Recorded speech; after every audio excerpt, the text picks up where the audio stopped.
नमस्कार मित्रों, आप सभी का दिव्य शिव ज्ञान चैनल पर हार्दिक स्वागत है। आज हम एक महत्वपूर्ण प्रश्न पर चर्चा करेंगे। अच्छे लोग हमेशा दुखी क्यों रहते हैं, जबकि पापी और पाखंडी लोग मौज उड़ाते हैं? यह ऐसा विषय है जिस पर अक्सर विचार किया जाता है। इसमें कोई संदेह नहीं कि ऐसा होता है, लेकिन इसके पीछे कुछ गहरे कारण छिपे हैं। आज हम इन्हीं कारणों को एक धार्मिक कहानी के माध्यम से समझने का प्रयास करेंगे। प्रिय दर्शकों, आज की कहानी बेहद ज्ञानवर्धक और प्रेरणादायक है, इसलिए आपसे निवेदन है कि अपना कुछ समय निकालकर इसे अंत तक ध्यानपूर्वक सुनें। पूरी कहानी सुनने से आपको जीवन के महत्वपूर्ण सबक मिलेंगे जो आपके भविष्य को बेहतर बना सकते हैं। तो चलिए, बिना समय गंवाए इस अद्भुत कहानी की शुरुआत करते हैं। मित्रों, प्राचीन समय की बात है। एक नगर में एक विधवा स्त्री अपनी 3 छोटी बेटियों के साथ रहती थी। युवावस्था में ही उसके पति का किसी बीमारी के कारण देहांत हो गया और अपने परिवार की सारी जिम्मेदारी उसी के कंधों पर आ गई। वह स्त्री न तो बेटियों को अकेला छोड़ सकती थी और न ही काम के लिए बाहर जा पाती थी। ऊपर से समाज के ताने और कड़वी बातें उसकी परेशानियों को और बढ़ा देते थे। वह लाचार मां दिन रात अपने पति को याद करती और किसी तरह अपनी बच्चियों का पालन पोषण करती रही। लेकिन समय के साथ उसकी चिंता बढ़ती गई। इन बच्चियों का भविष्य क्या होगा? जब मैं ही नहीं रहूंगी तो इन्हें कौन संभालेगा? इन्हीं चिंताओं ने उसे अंदर से कमजोर बना दिया। एक दिन अत्यधिक सोचने और तनाव के कारण वह बीमार पड़ गई। बीमारी ने धीरे धीरे उसकी हालत इतनी खराब कर दी कि उसका अंत समय निकट आ गया। तभी यमराज का एक दूत उसके प्राण लेने पृथ्वी पर पहुंचा। यमदूत ने देखा कि वह स्त्री गंभीर बीमार अवस्था में जमीन पर लेटी पड़ी है और उसकी 3 मासूम बेटियां रोते हुए अपनी मां के पास बैठी हैं। यह दृश्य देखकर यमदूत का मन करुणा से भर गया। उसे उन बच्चियों की मासूमियत और बेबसी देखी नहीं गई। वह सोचने लगा, यदि मैं इस स्त्री के प्राण ले गया तो इन बच्चियों का क्या होगा? कौन इन्हें पाल पोस कर बड़ा करेगा? कुछ देर तक यमदूत गहरी सोच में पड़ा रहा। अंत में उसने तय किया कि वह उस विधवा के प्राण लिए बिना ही यमलोक लौट जाएगा। यमलोक में धर्मराज ने यमदूत को खाली हाथ देखकर हैरानी से पूछा, तुम उस स्त्री के प्राण लेने गए थे, फिर खाली हाथ क्यों लौट आए? यमदूत ने सिर झुकाकर कहा, हे मृत्यु लोक के देवता धर्मराज, मुझे क्षमा करें। मैं चाहकर भी उस स्त्री के प्राण नहीं ले पाया। जब मैंने उसकी हालत देखी तो मेरा हृदय पसीज गया। उसकी 3 मासूम बच्चियां अपनी मां के बिना बिल्कुल बेसहारा हो जाएंगी। मैंने देखा कि वे बच्चियां अपनी मां के शरीर से लिपटकर रो रही थीं। अगर मैं उसके प्राण लेकर आता तो उन बच्चियों का भविष्य अंधकारमय हो जाता। इस स्वार्थी संसार में कोई उनकी देखभाल करने वाला नहीं है।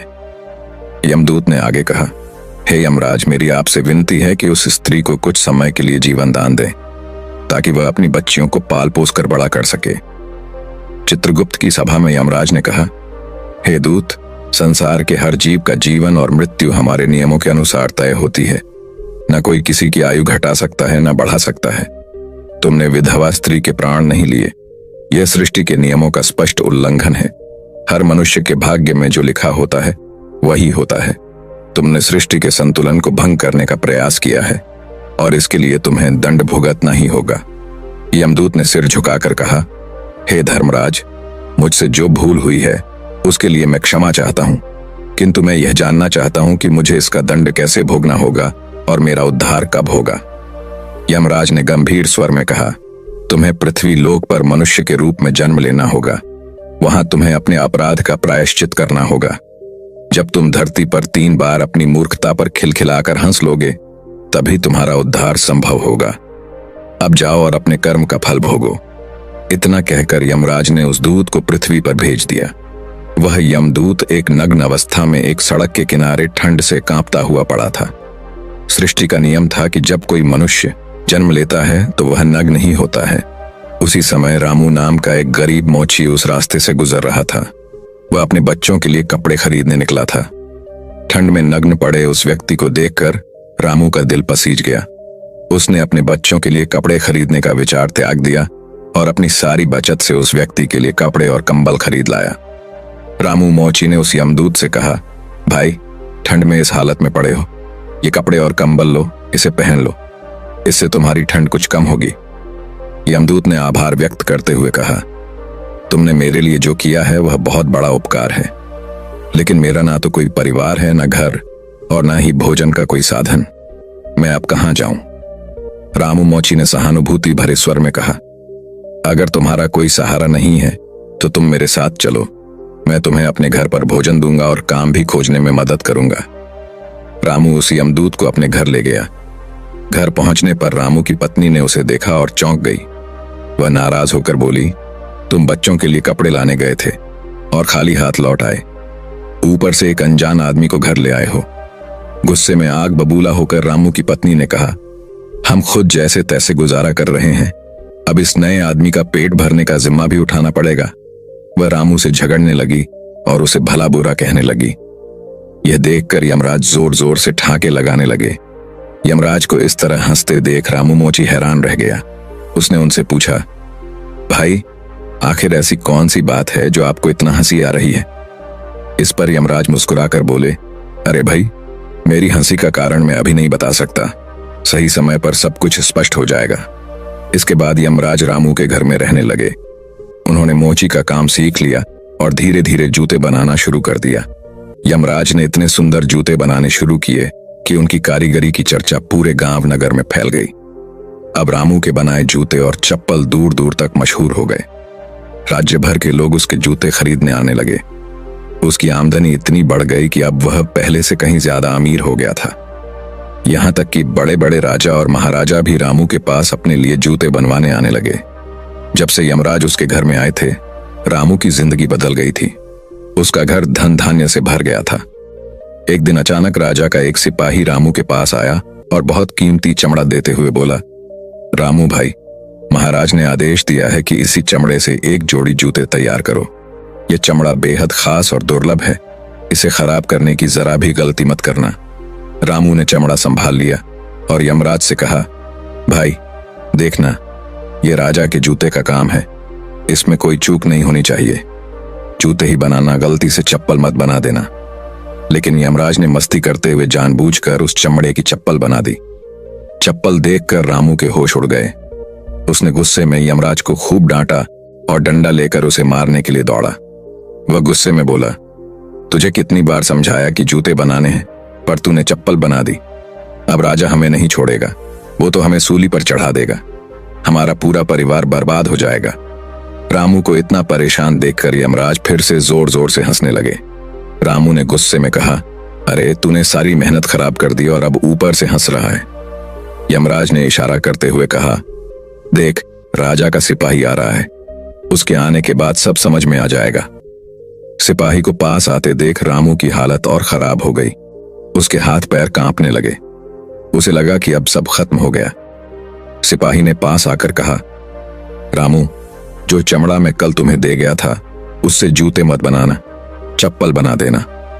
राजा साहब का निधन हो चुका है और यहाँ की परंपरा के अनुसार उन्हें चमड़े की चप्पल पहनाई जाएगी।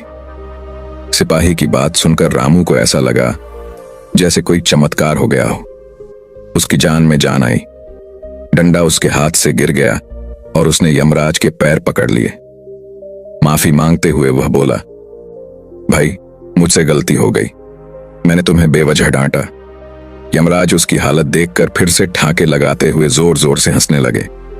रामू मोची ने यमदूत से पूछा, भाई, तुम बार बार हंस क्यों रहे हो? आखिर ऐसी कौन सी बात है जो तुम्हें इतना हंसने पर मजबूर कर रही है? यमदूत ने जवाब दिया, हे भाई, समय आने पर मैं तुम्हें अपनी हंसी का कारण बताऊंगा, अभी नहीं।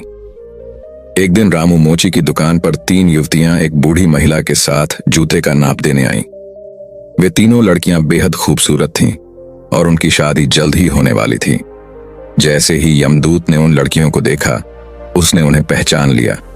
ये वही लड़कियां थीं जिनकी मां के प्राण उसने बरसों पहले नहीं लिए थे और इसी कारण उसे यमराज के कोप का शिकार होना पड़ा था। अब वे लड़कियां जवान और समृद्ध लग रही थीं। यमदूत ने उस वृद्धा से पूछा, हे माता जी, ये तीनों लड़कियां कौन हैं?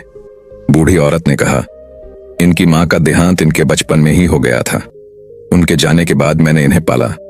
मेरे पास धन दौलत की कोई कमी नहीं थी, लेकिन मेरा कोई अपना नहीं था, इसलिए मैंने इन्हें अपने बच्चों की तरह संभाला। आज मैं इनकी शादी ऐसे घरों में कराने जा रही हूं जहां इन्हें सभी सुख मिलेंगे।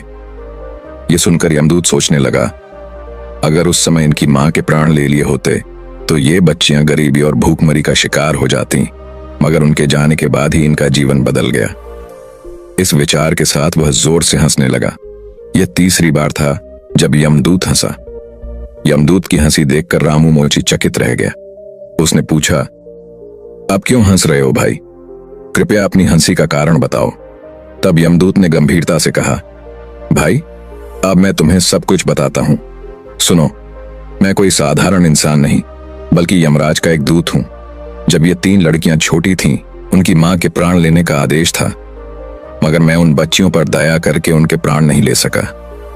मेरी इस गलती के लिए यमराज ने मुझे श्राप देकर धरती पर भेज दिया। तुम्हारी दया से मुझे यहां शरण मिली। फिर उसने आगे बताया, पहली बार मैं तब हंसा था जब तुम्हारी पत्नी ने तुम्हें डांटा था। उसने अपने बच्चों के कपड़े खरीदने के पैसे मेरे लिए खर्च करने पर नाराजगी जताई थी, लेकिन वह यह नहीं देख पा रही थी कि मेरे आने से तुम्हारे जीवन में कितना बड़ा बदलाव आने वाला था। दूसरी बार मैं तब हंसा था जब तुम मुझ पर चिल्ला रहे थे कि राजा के लिए जूतों की जगह चप्पल क्यों बना दी। तुम्हें यह समझ नहीं आया कि राजा के प्राण अब इस संसार में नहीं रहे और उस चप्पल की ही आवश्यकता थी। अब तीसरी बार हंसने का कारण ये 3 लड़कियां हैं। इनके जीवन को देखकर मुझे यह समझ आया कि ईश्वर जो भी करता है उसमें कोई ना कोई भलाई होती है। भले ही वह शुरुआत में बुरा लगे, परंतु अंततः उसमें हमारी भलाई ही होती है। चित्रगुप्त ने आगे कहा, ईश्वर की लीला को समझ पाना आसान नहीं। जो कुछ भी हमारे जीवन में होता है उसमें अच्छाई और बुराई दोनों के बीच छिपे होते हैं। अच्छे लोगों के साथ बुरा इसलिए होता है कि उनके लिए कुछ अच्छा आने वाला होता है, और जब मनुष्य ईश्वर की शरण में जाता है तो उसकी सभी परेशानियां खत्म हो जाती हैं। इसी भक्ति से मोक्ष का मार्ग खुलता है और यही मौका बार बार अच्छे लोगों को मिलता है। मित्रों, इस कहानी का मूल संदेश ये है कि ईश्वर की योजनाएं हमेशा हमारे भले के लिए होती हैं, भले ही वे पहली नजर में हमें विपरीत और अनुचित लगें। यमदूत के दृष्टिकोण से प्रस्तुत यह कथा हमें सिखाती है कि जीवन में हर घटना, चाहे वह सुखद हो या दुखद, गहराई में जाकर देखने पर किसी न किसी अच्छे उद्देश्य की ओर इशारा करती है। हमारे जीवन में हर घटना, चाहे वह बुरी हो या अच्छी, ईश्वर की योजना का हिस्सा होती है। हमें जीवन के उतार चढ़ाव को स्वीकार करते हुए धैर्य और विश्वास के साथ आगे बढ़ना चाहिए। अच्छे कर्म, करुणा और ईश्वर पर विश्वास हमें न केवल जीवन की कठिनाइयों से पार ले जाते हैं, बल्कि हमें आंतरिक शांति और मोक्ष की ओर भी ले जाते हैं। ईश्वर की भक्ति और उनके कर्मों पर भरोसा ही मानव जीवन का सच्चा पथ है। दोस्तों, अगर आपको यह कहानी पसंद आई है तो वीडियो को लाइक, शेयर करके दिव्य शिव ज्ञान चैनल को जरूर सब्सक्राइब करें। मिलते हैं नेक्स्ट वीडियो में एक और नई कहानी के साथ। धन्यवाद।